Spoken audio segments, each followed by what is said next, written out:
Hello दोस्तों, आज हम बात करेंगे कि व्हाट इज़ मैट्रिक्स। मैट्रिक्स क्या है। लोग इसकी अलग अलग डेफिनेशंस देते हैं। कोई कहता है कि तुम तो मायाजाल में हो, तुम तो मैट्रिक्स में हो, रैट रेस में हो। अगर कोई काम कर रहा है, अगर कोई नौकरी कर रहा है, कोई सरकारी नौकरी कर रहा है, कोई प्राइवेट नौकरी कर रहा है, वो उसको कह देता है। जिसके जो परिवार में बहुत ज़्यादा उलझा हुआ है उसमें उसको कह देते हैं। बहुत सारी चीज़ों को लोग इसकी डेफिनेशन दे देते हैं, पर इसकी असल डेफिनेशन असल में क्या है, ये इसके बारे में आज हम बात करेंगे। तो इसकी डेफिनेशन ये है कि हर चीज़ से, हर जाल से निकल जाना। मैट्रिक्स मतलब माया जाल, या कह लो जाल, दुनिया का जाल। हर जाल से निकल जाना कि आप पर किसी भी चीज़ का कोई बंधन ना हो। आप ऐसे ना हो कि जैसे आप किसी जेल में हो, या जैसे आप किसी पिंजरे में हो। जब कोई जानवर, कोई इंसान जब जेल में होता है या जानवर पिंजरे में होता है, तब वो अपनी मर्ज़ी से कुछ नहीं कर सकता। सब कुछ बारी फैक्टर्स पर होता है। कब उसे खोला जाएगा, कब उसे खाना दिया जाएगा। तो पूरी तरह से पिंजरे में होता है, जाल में होता है। तो अगर कोई भी चीज़ इस तरह से आपको फील करा रही है कि आपको जाल के जैसा महसूस होता है, आप अपनी मर्ज़ी से कुछ नहीं कर सकते, सबसे पहले क्या कराती है? सबसे पहले आपको कराती है सोसाइटी, कि ये कहती है ऐसे ही जीना है, ऐसे ही करना है, सब कुछ ऐसे ही होना चाहिए। अगर तो कोई इंसान करना चाहता है तब तो वो नहीं है उस जाल में। अब सबको एक ही इसको ढांचे में नहीं डाल सकते कि अगर कोई इंसान अपनी मर्ज़ी से वो चीज़ कर रहा है, आप उसको भी कह दो कि वो जाल में है। नहीं, वो उसकी इच्छा है उसको करने की। और इसके उलट भी है। अगर किसी इंसान को उसके उलट करवाया जाए, जैसे हम सोचते हैं या जैसे आप सोचते हो, तो फिर वो जाल में आ जाएगा। मेन बात है कि उसको फ्रीडम हो सब कुछ करने का। तो आप ऐसा नहीं कह सकते, सब इंसानों को नहीं कह सकते कि ये तो कीड़े मकोड़े हैं, ये तो ये हैं, ये तो वो हैं, ये मैट्रिक्स में है। नहीं, वो नहीं है। आप अगर को ऐसा लगता है तो आप होंगे मैट्रिक्स में, मायाजाल में। वो नहीं है पर आप होंगे। आप निकलना चाहते हो, तो अगर आपको लगता है उस सोसाइटी का दबाव लगता है आपको, तो एक तो वो डोरी हो गई, टूट गई। आप अपने तरह से जियोगे तो आप उस जाल से बाहर निकल आए। तो जिन लोगों को वो जाल नहीं लगता है, हम उनको भी अभी जाल से बाहर ही मानेंगे। उसके बाद आ गया आपका फैमिली प्रेशर। और अगर तो किसी को लगता है तो वो जाल में है, अगर किसी को वो भी नहीं लगता है तो अभी भी वो जाल में नहीं है। पर किसी ना किसी तरीके का जाल यहाँ पर हर किसी के ऊपर होता है। फाइनेंशियल होता है, फाइनेंशियल लगा लो, वो आपके हाथ में नहीं है। वो भी आपको फिर दबाव में काम करना पड़ता है। आपको वो काम करना पड़ता है जिसे आप पसंद नहीं करते, ना चाहते हुए भी करना पड़ता है, तब आप उसमें हो। और कोई इंसान है जो बड़े मज़े से वो कर रहा है, वो हमेशा से वैसा करना चाहता था, तो आप ये नहीं कह सकते। लोग सभी को एक ही लपेटे में ले लेते हैं। सभी को कह देते हैं ये तो सब ऐसे ही हैं, सब जाल में हैं, सब कीड़े मकोड़े हैं। नहीं, वो इंसान वो वही करना चाहता था और वो वही कर रहा है, तो उसको भी आप नहीं ले सकते। तो ये हो गया सोसाइटी, आपका फैमिली, पैसा, काम, और सबसे बड़ा जो जाल है वो है आपका खुद का ब्रेन। आपको लगता होगा कि आपको समझनी बड़ी मुश्किल होगी ये बात कि ये क्या बात हुई। हमारा ब्रेन ही तो कहता है सब कुछ करने के लिए, हम उसी के गुलाम हैं। वही सबसे बड़ा जाल है, वही सबसे बड़ा जाल है। कई बार आपको बहुत अलग अलग परिस्थितियों में ये फंसा सकता है अगर आप ध्यान से मॉनिटर नहीं करते। ये बहुत सारी चीज़ें आपको करने को कहेगा, कहने को कहेगा। तो अब आप कहोगे कि फिर इसी ने तो कहा था कि मैट्रिक्स से निकलो। दिमाग ही ने तो कहा था कि मैट्रिक्स से निकलो, या वो मैं वहाँ से निकलना चाहता हूँ, मैं वो नहीं करना चाहता, तो इसका मतलब फिर मैं उसी का गुलाम हूँ। तो मैं तो ये कहानी तो वहीं घूम फिर के वहीं आ रही है। फिर नहीं आ रही है। ये इसलिए नहीं आ रही है कि अगर तो आप देखा देखी कर रहे हो, जैसे आपने किसी से कुछ बात सुन ली, जैसे कि मैंने पहले कहा, आपके एक्शन कुछ और हैं और आप सुन के कुछ और कर रहे हो, तब तो फिर आपको बाद में उसके रिजल्ट्स भुगतने पड़ेंगे। एक बात जान लीजिए, अगर आप सोसाइटी के प्रेशर में आके, परिवार के प्रेशर में आके अपने खुद के दिमाग के प्रेशर में आके जो भी काम करोगे उसके रिजल्ट्स आपको भुगतने पड़ेंगे, ये पक्का है। अभी आप कहोगे कि सोसाइटी का प्रेशर तो चलो मान लिया, हमें पता है क्या होता है, फैमिली का भी मान लिया, चलो दिमाग का प्रेशर कैसे क्या होता है? दिमाग का प्रेशर बताता हूँ। जैसे आपने, आप देखते रहते हो, उसने इतने अच्छे कपड़े पहन रखे हैं, इतनी अच्छी गाड़ी ले रखी है, ये अब जो ट्रेंडिंग में चलता है, जो चीज़ें चलती हैं, जो लोग बातें करते हैं, आपके दिमाग ने आप पर प्रेशर क्रिएट किया, मैं भी वैसा बनना चाहता हूँ, मैं भी वैसा करना चाहता हूँ। आपने खुद को तो जाना ही नहीं आप कैसे हो, आपने देखा देखी आप चल पड़े, तो फिर आपको भुगतने पड़ेंगे उसके रिजल्ट्स। आप में अगर वो चीज़ नहीं है, अगर आपने सिर्फ देखा देखी उस पर चल पड़े हो। जैसे कई लोगों को, एक मेरा दोस्त है, उसको ऐसा लगता है कि वो गाता बहुत अच्छा है, तो उसको ऐसे देख देख के, मोटिवेशनल वीडियोस देख देख के उसको बहुत ऐसा हो गया कि मुझे सिंगर बनना है, सिंगर बनना है, सिंगर बनना है।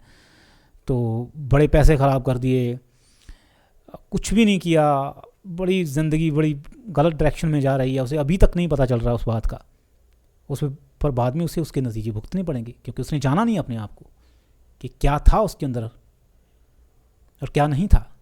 सिर्फ ये जानना ज़रूरी नहीं है कि आपके अंदर क्या है, ये जानना भी ज़रूरी है कि आपके अंदर क्या नहीं है। जो चीज़ आपके अंदर नहीं है, अगर आपका ब्रेन बार बार आपको फोर्स कर रहा है उसी चीज़ के लिए, तो इसका मतलब आप अपने ब्रेन के गुलाम बने हुए हो। आप फैसला नहीं ले सकते अपने ब्रेन की इजाज़त के बिना, या उसने आपके ऊपर इतना बड़ा प्रेशर क्रिएट कर रखा है। अभी मैंने आपको बताया था कि मैं जो सोसाइटी की जो इस तरह की चीज़ें होती हैं उस पर तो हंसता ही हूँ। कई बार मेरा दिमाग मुझे ऐसी चीज़ कहता है जिस पर मैं हंस देता हूँ। मैं कहता हूँ कि बेटा बाप से चालाकियाँ, अपने दिमाग को ही कहता हूँ कि तू मुझे ये बात कह रहा है, तुझे क्या लगता है मैं जानता नहीं तू कहाँ जा रहा है? तो ये आपका ब्रेन जो है आपको वो भी बड़ी गलत डायरेक्शन में ले जा सकता है, ज़्यादातर वही ले जाता है। एक चैनल है, मैं नाम भूल रहा हूँ, वो बंदा है, वो ट्रैवलिंग करता है, वो कहता है कि मैंने घर छोड़ दिया है और मैं ट्रैवलिंग करता हूँ। उसके लिए बड़ा अच्छा हो सकता है, ये उसे अच्छा लगता है, गुड। पर कई बार क्या होता है, कुछ लोग मुझे लगता है ऐसे भी होंगे जो उसकी देखा देखी जो ट्रैवलिंग में चले गए होंगे कि इससे मैं पता नहीं मैट्रिक्स से निकल जाऊँगा, मैं घर छोड़ देता हूँ। अभी उसे ये नहीं पता कि उसकी फाइनेंशियल कंडीशन कैसी है। अभी ट्रैवलिंग अगर कोई इंसान कर रहा है, ट्रैवलिंग बड़ी एक्सपेंसिव हॉबी है। अगर आप ट्रैवलिंग कर रहे हो तो या तो आप बहुत ज़्यादा रिच हो, या आप इस तरह से हो जैसे एक मोटरसाइकिल फुल टैंक पे चल रहा है पर पेट्रोल पंप कहीं नहीं है, तो वो टैंक उसका कभी ना कभी ख़त्म हो जाएगा। तो ये सस्टेनेबल नहीं है। तो अगर उसने पूरा ये कैलकुलेशंस पूरा सब कुछ नहीं किया है, तो हो सकता है वो इससे भी बहुत ज़्यादा बुरी स्थिति में फंस जाए। जो पैसा उसे वहाँ से बाहर निकलने के लिए या कुछ ऐसा करने के लिए लगाना चाहिए था, वो महीने 2 महीने घूम कर आ जाए।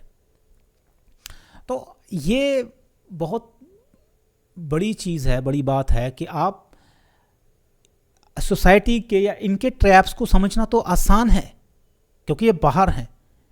आपके दिमाग के ट्रैप को समझना बड़ा मुश्किल है क्योंकि ये आपके अंदर बैठा है और इसने अटैच कर रखा है आपकी कॉन्शियसनेस को अपने साथ। ये ऐसा है कि ये है तो प्रधानमंत्री ये और राष्ट्रपति है आपकी कॉन्शियसनेस, पर ये अपने हर फैसले के लिए आपकी कॉन्शियसनेस को आपको दोषी ठहराता है या आपको ही उसके रिजल्ट्स भुगतने पड़ेंगे, ये नहीं भुगतेगा। तो इस पर ध्यान रखना बड़ा ज़रूरी है। और मैं क्यों कह रहा हूँ कि ये आपका सबसे बड़ा दुश्मन है, क्योंकि आप देखिए, आप लोगों को देखिए, लोग एडिक्ट बड़े जल्दी हो जाते हैं। अगर लोगों को आदत लग जाए किसी चीज़ की तो वो उसी आदत को फॉलो करते रहते हैं। वो कोई भी आदत हो सकती है, मैंने खुद एक्सपीरियंस किया। ये काम तक की आदत लग जाती है। मैं कई बार क्या सोचता हूँ कि आज काम करूँगा, कल करूँगा, हफ्ता करूँगा, तो ऐसा होता है कि आदत लगी उस चीज़ की, अब रिलैक्स हो ही नहीं पा रहे, आराम कर ही नहीं पा रहे, तो उसको तोड़ दो। जो आपको लॉन्ग टर्म में जो चीज़ आपको नुकसान देगी वो आपका ब्रेन आपसे अभी सिर्फ अपने लिए करवा रहा है। जैसे कि आप कोई चॉकलेट खा रहे हो, आप खाते जा रहे हो, खाते जा रहे हो, खाते जा रहे हो। अब आपका ब्रेन तो कहता है मुझे चाहिए चाहिए चाहिए, पर आप समझ रहे हो ना कि लॉन्ग टर्म में इसका कितना नुकसान होने वाला है। तो वो आपको रोकना पड़ेगा वहाँ पे कि नहीं नहीं नहीं, अब नहीं मिलेगी। ऐसी बहुत सारी और भी चीज़ें हैं जो आपको रोकनी पड़ती हैं, कॉन्शियसली इंटरफेयर करना पड़ता है। आप ऐसे खुला नहीं छोड़ सकते अपने दिमाग को। तो ये मैट्रिक्स से निकलने के लिए निकलने में आपका दिमाग जो है सबसे बड़ी अड़चन है इसमें।